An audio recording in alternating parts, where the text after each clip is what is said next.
அன்பான நேயர்களே, இன்று நாம் சுத்த சாதகத்தின் 71வது பாடலை பார்க்க இருக்கின்றோம். அந்தர வடிவ ஜீவன் முத்தர்களில் வடி சிலை புசித்ததே இன்றாம். இந்த உலகினில் இவை புசித்திட வென்று இந்நெறியோ நின்று இறைஞ்சி தந்திடில் உணவு அளவின்றி புசிக்கும். சமித்தது மலமதுமாகா மந்திரமதனை வடிவதாய்க் கொண்ட மகிமையில் என்று உணர்ந்திடுவாய். ஆக இந்த பாடல் ஜீவன் முக்தர்கள் அவர்களுடைய புசிக்கக்கூடிய தன்மை மற்றும் அவர்களுடைய வடிவம், அவர்களுடைய தேகத்தினுடைய மகிமை இவற்றையெல்லாம் கூறுகின்றது. சரி, பாடலுக்குள் செல்வோம்.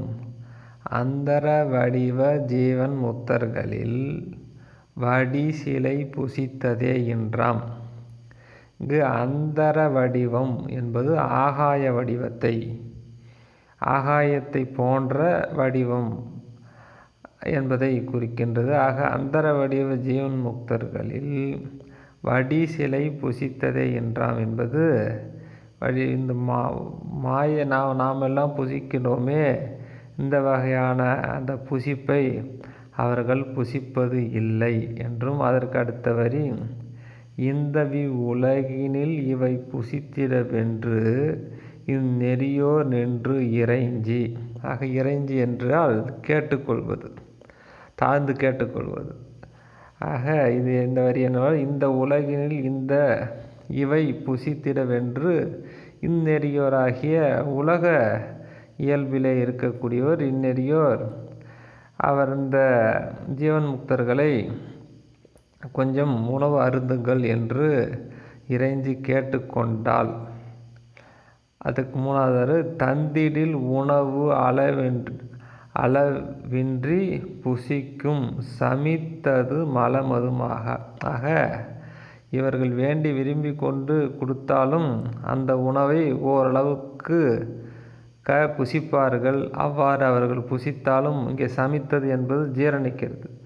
சமித்தது மலமதுமாக. அவர்கள் சிறிதளவு பலர் கேட்டுக்கொண்டதற்காக புசித்தாலும் அது ஜீரணமாகி, நமக்கு எப்படி நாம் உண்ணுகின்ற உணவு ஜீரணமாகி மலமாக பிரிவதோ அந்த மாதிரி அவர்களுக்கு ஜீரணித்த உணவு மலத்தன்மையை அடையாது என்றும், அதுக்கு நாலாவது மந்திர மதனை வடிவதாய் கொண்ட மகிமை நின்று உணர்வாயாக. அவர்கள்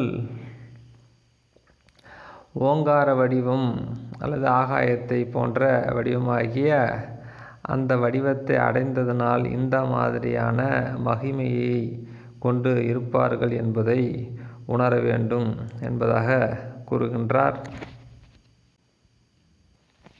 ஆக இந்த பாடலினுடைய ஒட்டுமொத்தமான விளக்கம், ஜீவன் முக்தர்களுடைய தேகம் ஆகாயத்தை போன்றதாகவும், அவர்கள் நாம் புசிக்கின்ற இந்த உணவு வகையெல்லாம் புசிக்க மாட்டார்கள்.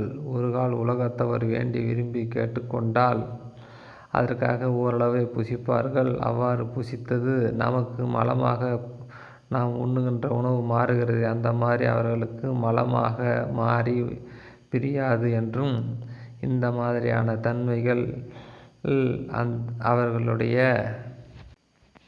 தேகமானது மந்திர வடிவமாக அல்லது ஓங்கார பிரணவ வடிவமாக மாறி இருப்பதனால் இந்த மாதிரியான இயல்புகள் தென்படும் என்பதுதான் இந்த பாடலின் கருத்து. மீண்டும் ஒரு பாடலில் பார்ப்போம். நன்றி, வணக்கம். வள்ளல் பெருமான் ஜீவகாருண்ய ஒழுக்கம் என்பதிலே